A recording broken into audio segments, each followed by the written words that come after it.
Welcome in, Pesky Pole YouTube channel. We are Out of the Park Baseball 23, and I did a video about 3 weeks ago about setting up a historical dynasty with fictional players. So check that one out for sure. I even drafted the Red Sox team, the whole deal, and I did it based in 1980. So I did that kind of as a tutorial, but I want to kind of go and look at um, this new kind of out of the park dynasty I began. I'm gonna do videos on this throughout the dynasty, little stories on these fictional players and so forth. So this is a different team now, but as you can see, look at those divisions. I'm telling you right now, I'm 48 years old, guys, and to me, the 1980s baseball is the best. You know, I know for my dad, it's the 1950s. You know, it's always when you were a kid. And so I want to kind of get back to this format of baseball. And so this right here is 1986. What I did differently than the video you may have watched before is instead of going ahead and drafting the fictional players, I went ahead and just put them on the teams randomly. Okay, to give us some kind of randomness on there too, and so forth. I'm running the Red Sox, okay, as always, and I'm doing it without the ratings, okay. So for instance, if I go in here to a Red Sox team, okay, Chris Mendoza, the ratings are gone. Okay, I turned them off. He's got these ratings here on a 20 to 80 scale. The other, it's called the other ratings, okay, and where he plays and so forth and all that stuff, okay. And the reason for this is because in real baseball, you're basing it on what the scout says and their numbers. Okay, now when it comes to drafting guys, when they're drafting guys on potential, they have that 20 to 80 kind of grade they give them in the scouting reports. You always see that too. So when I do a draft, I'll turn it back on for the potential ratings, but I want to make it kind of realistic in that way in terms of doing those things. So that's how I play. And the cool thing about this game is you can play this game in so many damn ways.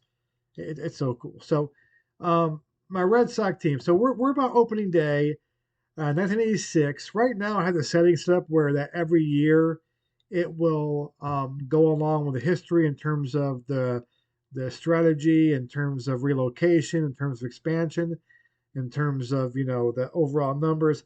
I think I may turn that off though. I think I may just make it where it's 1986 forever. I mean, obviously we'll have 1987, 88, 89, 90, and we'll get to 2005, say. But in 2005, if I keep it like this, it will still have these standings. It will still have the same kind of strategy, the same kind of balance of offense to pitching, and so forth. That way, in a way, it stays kind of in its own little petri dish, untouched by change. I'm thinking about changing that. Now, I don't have to worry about anything until 1993, um, actually 94, when you have expansion, um, and the divisions have to change and so forth. Actually, 93, the Marlins come in, I believe. The Marlins and Rockies come in 93. So actually, it changes in. So, I may just let it kind of do its normal kind of progression, and until I get to 1990, and we'll see. But right now, I kind of like how it is set up this way. So we're going to play opening day, and before that, here's the cool thing. So once again, I'm the cool thing about this is these are all fictional players. You have no bias there, right? You have no like, oh, Mickey Mantle's supposed to do this, and it's cool to play with historical guys and let them kind of become what they become. And there's some surprises in there. Mickey Mantle might turn out to be a bum.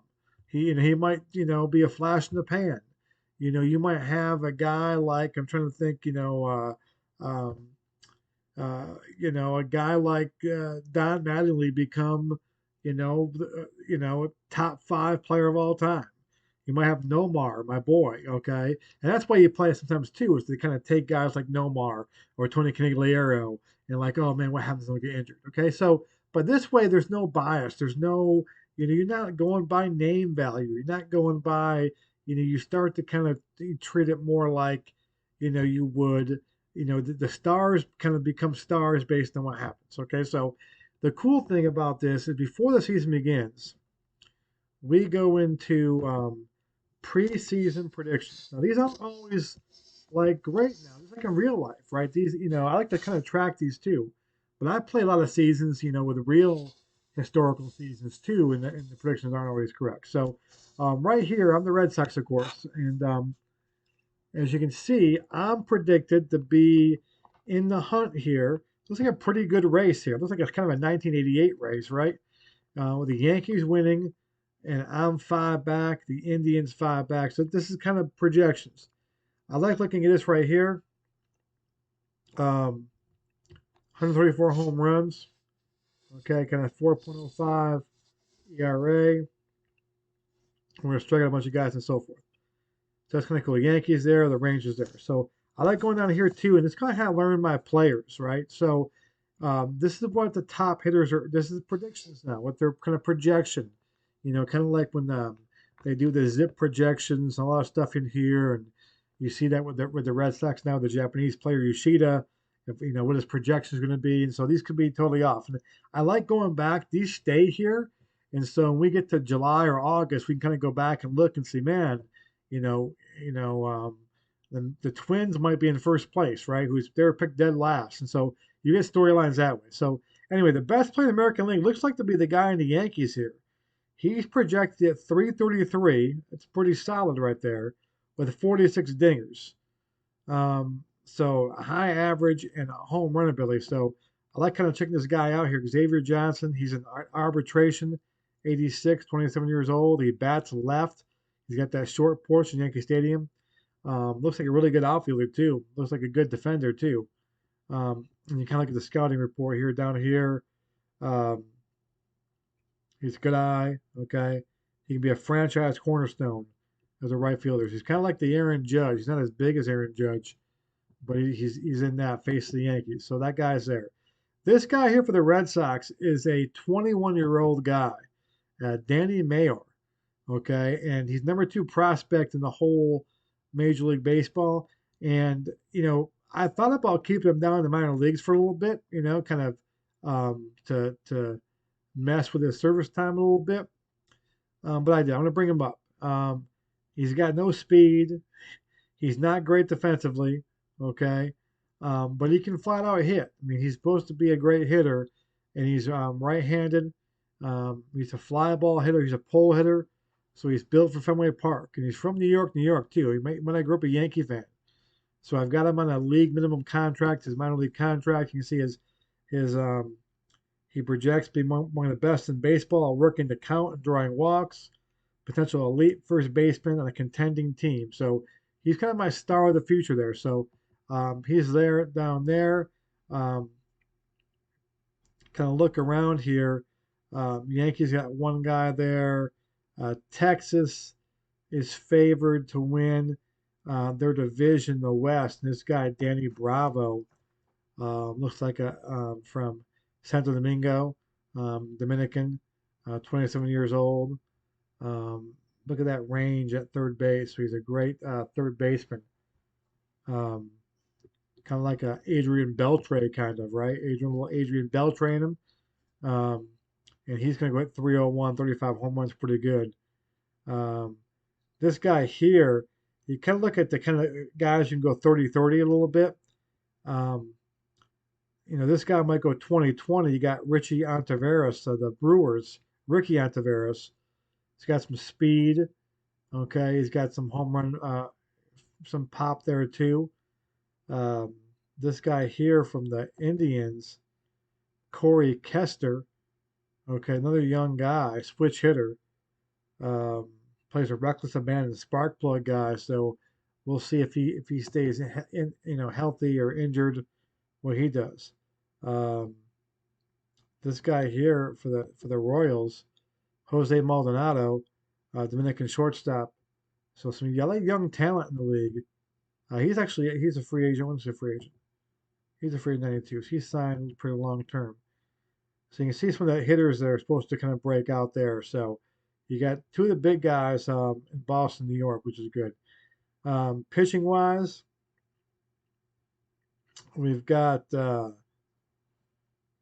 two Texas guys. That's why Texas is going to be favored here. They got two pitchers. Alex Sanchez looks to be 30 years old. He's locked up for a little bit as well. And this guy here is Ben Rhodes, number 16 prospect in the major leagues. And he's going to be starting for the Rangers. So the Rangers got some young talent, and they're favored to win that. Of course, the White Sox are right there too. Let's check a look at the White Sox. They got Bob Tedesco. Do they have any offensive guys? They do. They got a catcher Matt Daniels, who's a free agent end of the year.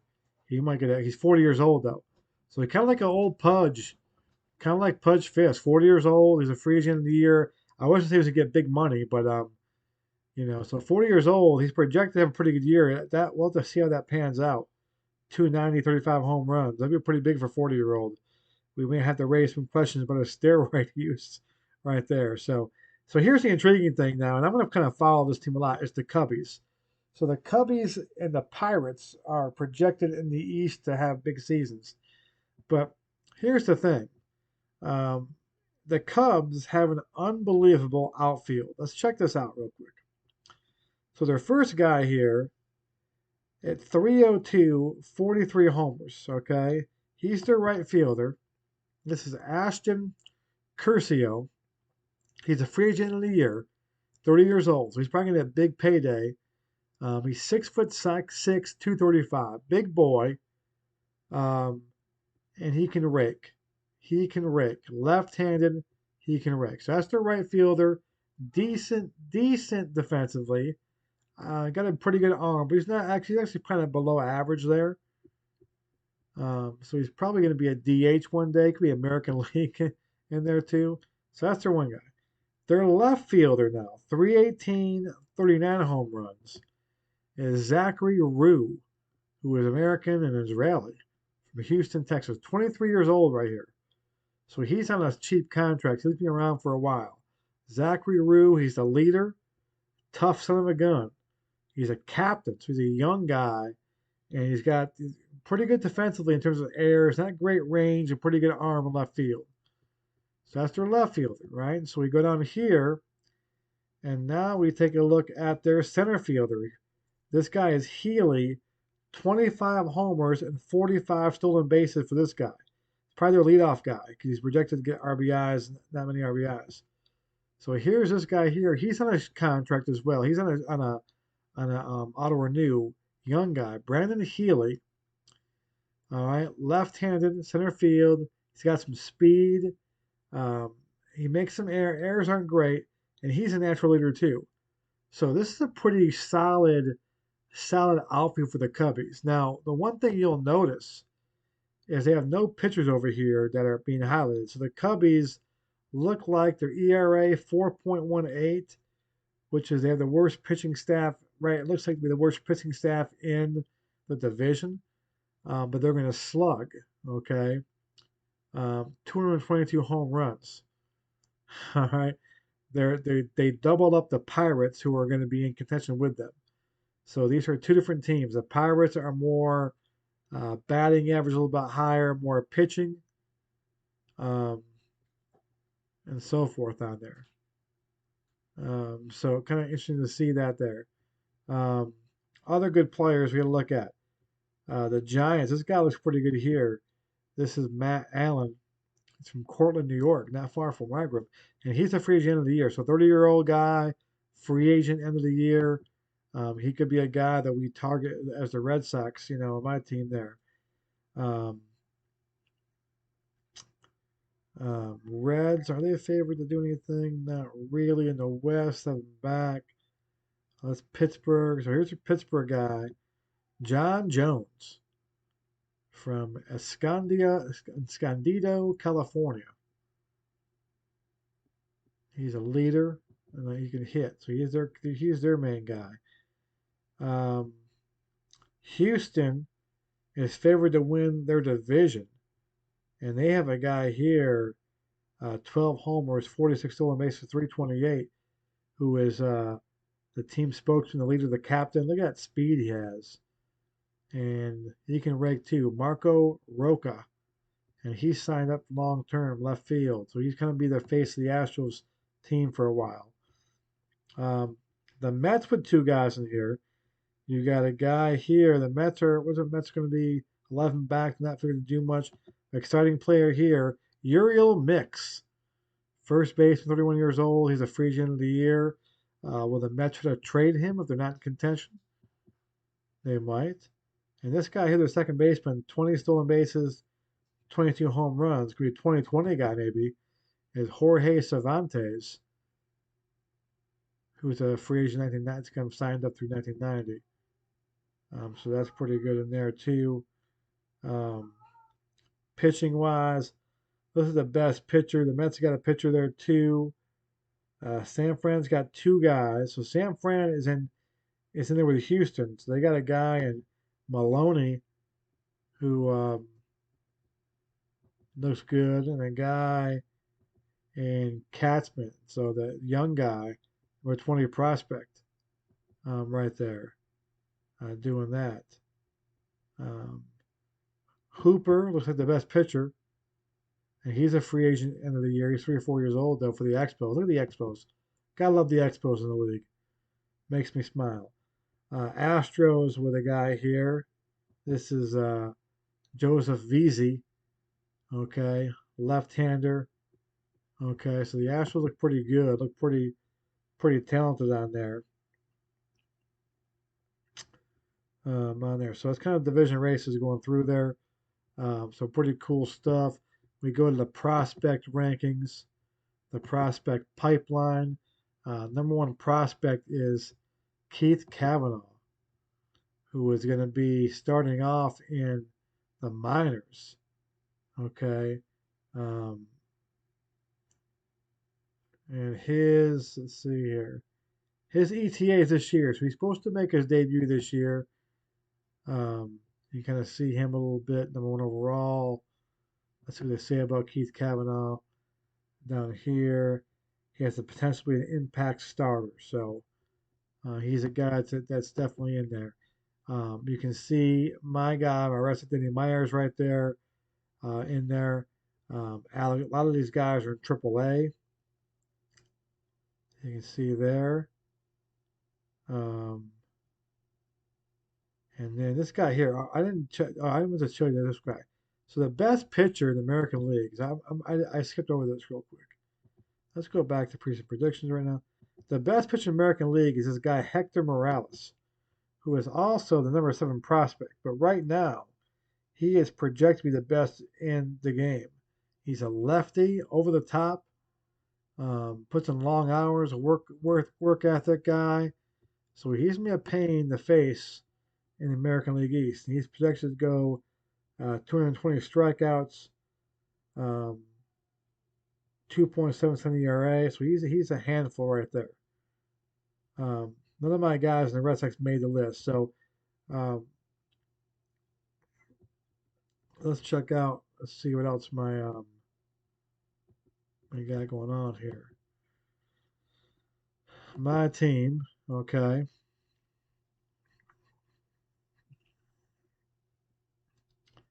There's our captains. We got our pranksters in there. Pretty cohesive unit. So pretty loose team, which is good. All right, that's a good idea. Um, Pitching. We got some decent pitchers. This guy here, Bobby Brennan. Okay, from the scout wise, he's a front guy, a front rotation guy. So we got those guys there. In terms of lineups, we've got. I showed you Mendoza a little while ago. Um, Mendoza is a speed guy.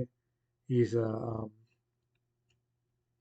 of a hard work ethic guy. He can play all over the field. versatility, got good range. So he's going to lead things off. He's 24 years old. He's cheap right now, too. I like that. David Sauter, first baseman from Myrtle Beach. He's left-handed. He's kind of he's patient to plate. He'll take a walk. That's about 270. Okay. Um, but he's not a great. He's in there first base because defensively Danny Mayer is horrible. Sauter's not that great either. But that's a thing we can kind of upgrade though too. There are some free agents out there next year. We'll see. We saw Mayer. This guy here, John McKenzie. I like this guy. Center field. Um, Good outfielder. Hitting cleanup force. Let's see what it says about him. He's a bona fide starter, so that's pretty good. Impressive speed. He's got some pop in his bat. So he's got a little bit of pop in there. Um, so we'll see how that goes there. Sam Donner at third base, who is a minor league contract. This is kind of a hole here. He's an average major league player. Okay. So that's kind of a spot we need to upgrade eventually down two. He's got a little pop in his bat. A little bit of pop in his bat, but he's hitting 5. That's not a great thing. David Reardon, right field, a really good defensive right fielder, which you need at Fenway Park. He's a fly ball hitter, but he's normally a bench player, but he's starting for us. He's at this stage of his career must be ready for a bench role. We're hoping he kind of has a renaissance year, right? He has power, can go yard if pitcher makes mistakes. So he's got a little pop, but that is definitely a hole there too. Matt Morton is our young catcher. He's 22 years of age, but look at his ability defensively. I like that. He can play some first base as well. How much he'll hit this year is a question. See the scouting report on him. Um, he shows a good knack for barreling the ball with a compact, clean swing. He sprays the ball around the field. He can be a second division starter as a catcher. So he's not, not a great catcher. But we'll see. He controls the strike zone well. He's got a good recognition of balls and strikes, good hands. So he's not a bad ball player, and he's young too, so he should get better as well. But he's going to be our catcher role. Pete Bennett, who is a speedster and a great defensive player. Offense though could be an issue with him.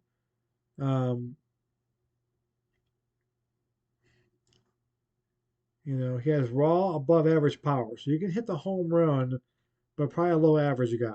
He's 6'4", 220, good athlete. So he bats left, so he's got a little pop in there.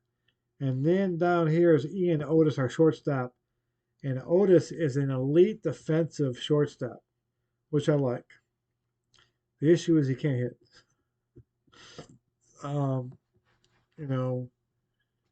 Strong defender and weak hitter. So he's kind of the classic 80s shortstop. That's what you're going to have. So we'll see. We'll see. So this Red Sox team offense is kind of top heavy. We're going to need Mendoza and Mayer and McKenzie to really lead the way up here. And then down here is going to be kind of a struggle a little bit. And that's why we're kind of picked to finish second place right now. So it's kind of the episode 1 here of our franchise, our Red Sox team, and of course the Cubs are for sure. I may actually do opening day with the Cubs on the channel. What do they open up with? Red Sox from Detroit. We've got facing Desmond Murray. The Cubs don't play opening day. They must play tomorrow. And their first game is at St. Louis. So we may put that game on the channel, Cubs at Cardinals. Let's take a look when the Cubs play their first home game at Wrigley, though. If you can get a game at Wrigley on the channel, it's even better. Let's take a look at the Cubs schedule. at Pittsburgh, at Montreal. They're home for the Pirates. That might be pretty good. That Friday game. The Pirates are supposed to be a team, and also challenging them for that one. So we might have to do a little Cubs Pirates Friday afternoon game at 2:05. Um, could be the plan there for the channel. We'll see how it goes. So we'll play some games on here on the channel. I'll kind of give updates more than anything else, and kind of give weekly updates on how things are going in this too. We'll kind of see who becomes the stars. Who doesn't become the stars. But the big story I think right now is the Cubs. You know, the Cubs are always a good story, but the Cubs are expected to contend, and of course their outfield and kind of the outfield and see what they'll do from that spot. And of course, the Yankees are a big story. They're favored, and of course, their player there is Xavier. What's his name again? I forgot his name already. Let me go back to the Yankee team. There he is, Xavier Johnson. And so we'll kind of follow that along too and see how they go. So that's it for now, guys. Thanks for watching Out of the Park Baseball 23. Fictional players, historical 1986 league and league settings and uniforms, all that good stuff. Hope you enjoyed it. Hit subscribe, hit like, and I'll be back later on. Bye, guys.